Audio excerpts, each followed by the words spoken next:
The summer heat of Los Angeles hung thick in the air that August evening in 1988, but inside the Los Angeles Memorial Coliseum, something electric was building.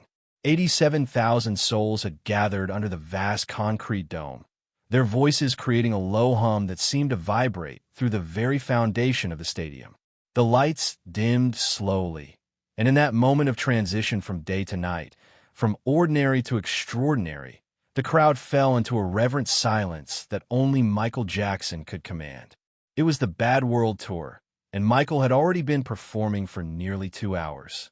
His sequined military jacket caught every beam of light as he moved across the stage with that otherworldly grace that had captivated millions.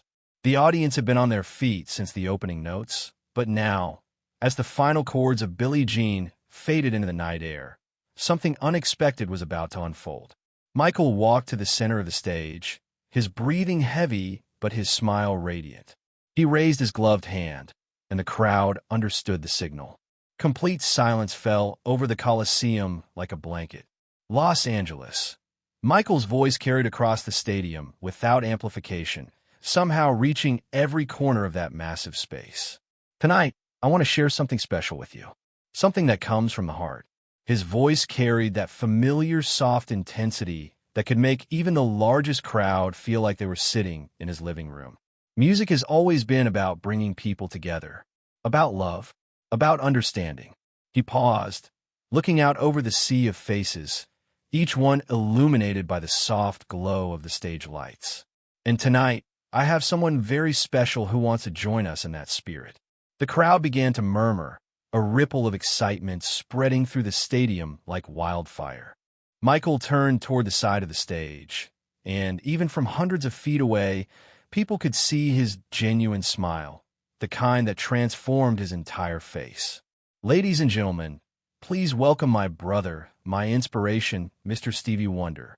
The roar that erupted from 87,000 throats was unlike anything the Coliseum had ever contained. It was pure joy-given voice, a sound so powerful that it seemed to lift the roof itself. Stevie Wonder emerged from the wings, guided gently by Michael's hand on his arm. Even in the dim stage lighting, his presence was unmistakable. The harmonica in his hand caught the light as he walked, and when he reached the center of the stage beside Michael, he raised it to the crowd in acknowledgement. The cheering somehow grew even louder, a wave of sound that crashed over the stage again and again. Stevie leaned into the microphone Michael had adjusted for him, his voice cutting through the noise with that unmistakable warmth and power. "Los Angeles, can you feel the love tonight?" Stevie called out, and the response was immediate and overwhelming. "Michael and we've been making music together since we were just kids, and tonight, we want to give you something from our hearts to yours." The crowd had settled into an expectant hush again, but there was an energy crackling through the air, as if lightning might strike at any moment. Michael moved to the piano that had been wheeled onto the stage, his fingers finding the keys with practiced ease. The opening notes of "You Are the Sunshine of My Life" floated across the stadium, but this wasn't the version anyone knew from the radio. This was intimate, stripped down, just piano and voice, and the profound connection between two musical souls who had grown up together in the spotlight. Stevie's voice joined Michael's in harmony, their voices blending in ways that seemed to defy the laws of physics. Michael sang the verses with a tenderness that made even the strongest hearts in that crowd break a little, while Stevie's harmonics filled in the spaces between the words with pure emotion. But it was what happened next that no one who was there would ever forget. As they reached the chorus, Michael stepped away from the piano and walked to where Stevie stood at the microphone.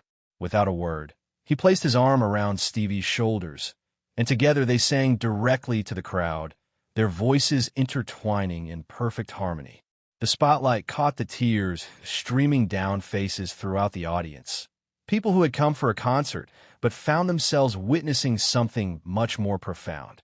In section 14, row 23, a young girl named Maria held her father's hand so tightly that her knuckles turned white.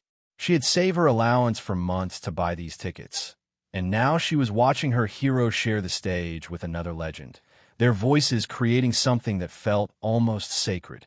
Around her, grown men wiped their eyes without shame, and mothers held their children closer, knowing that this was a moment that would live in their family stories forever. The song continued, and Michael began to improvise, his voice soaring above Stevie's steady melody with runs and inflections that seemed to come from somewhere beyond conscious thought. "You are the sunshine of my life," he sang, but the way he sang it, looking out at all those faces, made it clear that he was singing not just the song, but his truth. These people, this moment, this shared experience of pure musical joy, this was his sunshine. Stevie, as if reading Michael's heart, began to play a harmonica solo that seemed to capture every emotion in that stadium and reflect it back amplified. The sound echoed off the concrete walls and ceiling, creating layers upon layers of melody that wrapped around every person there like a warm embrace. Michael began to dance, not the sharp, choreographed moves his fans expected, but something fluid and spontaneous, his body moving to rhythms only he could hear. The crowd swayed as one entity, 87,000 people moving together in perfect synchronization without any instruction or direction. It was as if the music itself had become a living thing, connecting every heart in that stadium to every other heart. In the VIP section, celebrities who had come to see a show found themselves just as moved as the teenagers in the nosebleed seats. Music, in that moment, had erased every boundary that society had tried to build. If this story moves you, don't forget to like this video and subscribe to the channel for more incredible moments from music history that remind us why these experiences matter so much. These are the moments that change us, that stay with us long after the last note fades. As the song drew to its close, Michael and Stevie stood together at the center of the stage. Their voices joined one final time in harmony that seemed to hang in the air even after they stopped singing. The silence that followed lasted only a heartbeat, but in that heartbeat, 87,000 people shared something that would connect them forever. Then the applause began, not the wild screaming of earlier, but something deeper, more profound. It was the sound of gratitude, of recognition that they had witnessed something unrepeatable and precious. Michael pulled Stevie into an embrace that the cameras caught, and that would be replayed on news broadcasts around the world. But what the cameras couldn't capture was the way that embrace seemed to represent something larger.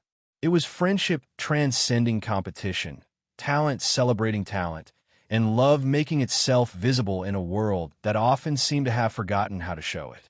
Stevie raised Michael's hand in the air, and together they took their bow to a crowd that seemed reluctant to ever stop clapping. People in the audience looked around at each other, strangers making eye contact and sharing smiles, understanding without words that they had all been part of something special. The woman in section 31 turned to the man beside her, a complete stranger, and simply said, "Did you feel that too?" He nodded, his eyes still bright with unshed tears, and they both knew they would remember this night for the rest of their lives. As Stevie made his way back to the wings, he paused and turned back to Michael one more time. Even from their seats high in the stadium, people could see the conversation, could see Michael laugh at something Stevie said, could see the genuine affection between these two men who had grown up in the extraordinary pressure of fame, but had somehow managed to remain fundamentally human. Stevie reached into his pocket and pulled out a small harmonica, pressing it into Michael's hand. It was a simple gesture, but somehow everyone in the stadium understood that they were witnessing the passing of something sacred from one artist to another. Michael held the harmonica up to the crowd, and the cheering began again, but softer this time, more personal. He brought it to his lips and played a single, clear note that carried across the stadium like a prayer. That note seemed to contain everything, all the love and joy and connection that had just passed between the three parties in this relationship: Michael, Stevie, and the 87,000 souls who had witnessed their communion. The rest of the concert continued, but everyone knew that what they had just experienced was the real climax of the evening. Michael performed Man in the Mirror with an intensity that seemed to draw from what had just happened, and when he sang about making a change, looking at yourself, Every person in that stadium felt like he was singing directly to them. The crowd sang along with a fervor that surprised even Michael, their voices joining his in a chorus that seemed to rise beyond the stadium walls and into the Los Angeles night sky. During We Are the World, people throughout the stadium began linking arms with strangers, swaying together, singing together, creating the kind of unity that the song had always promised but that rarely materialized in real life. Section by section, row by row, the entire Coliseum became one voice, one heart, one moment of perfect human connection. Michael stood at the center of it all, conducting not just the music but the emotion, guiding 87,000 people through an experience that would reshape how they thought about the power of shared musical experience. As the concert drew to its close, Michael returned to the center of the stage one final time. He still held Stevie's harmonica in his gloved hand, and he raised it to the crowd once more. "Los Angeles," he said, his voice carrying easily across the now-quiet stadium. "Tonight you gave me something I will carry with me forever. The gift of sharing music, of sharing love, of being reminded that we are all connected by something bigger than ourselves." His words hung in the air, and people found themselves holding their breath, not wanting this moment to end. "Music is the universal language," Michael continued, "and tonight you spoke it fluently. You sang with me. You felt with me. You reminded me why I do what I do. This harmonica that Stevie gave me tonight, it's not just an instrument. It's a symbol of what happens when hearts connect through music. And I want you to remember this feeling, this connection, and take it with you when you leave here tonight." The crowd was completely silent now, hanging on every word. Share this feeling with your families, with your friends, with strangers on the street. Remind the world that music can heal, that love is real, that we are all part of the same human song. He paused, looking out over the sea of faces one more time. "Thank you for being part of my song tonight. Thank you for letting me be part of yours." The final bow brought the crowd to their feet one last time, but this applause was different from what had come before. It was reverent, grateful, the sound of people who knew they had received something precious. As Michael disappeared into the wings, many people in the audience simply sat back down and remained in their seats, not wanting to break the spell, not ready to return to the ordinary world outside those stadium walls. In the parking lot afterward, strangers helped each other find their cars, still humming the melodies they had heard that night. People exchanged phone numbers and addresses, wanting to stay connected to others who had shared that experience. The young girl Maria asked her father to buy her a harmonica the next day, and he promised he would. She would go on to learn to play, inspired by that moment when Stevie Wonder pressed his harmonica into Michael Jackson's hand, and she would eventually teach her own children to play, passing down not just the skill but the story of that magical night in Los Angeles. Don't forget to like this video and subscribe for more stories that capture the moments when music transcends entertainment and becomes something sacred, something that reminds us of our shared humanity and the power of connection through art. Years later, long after that summer night had passed into memory, people would still talk about the concert where Michael Jackson brought Stevie Wonder on stage. They would tell their children and grandchildren about the moment when two of music's greatest voices joined together in harmony that seemed to come from heaven itself. They would remember how 87,000 strangers became one voice, one heart, one moment of perfect unity. The harmonica that Stevie gave Michael that night became one of his most treasured possessions. He would keep it with him always, sometimes taking it out during quiet moments and playing that single, clear note that had echoed across the Los Angeles Memorial Coliseum. Friends who knew him well said that whenever he played it, his face would take on the same expression it had worn that night. Pure joy, pure gratitude, pure recognition of the miracle that music could create when hearts were truly open.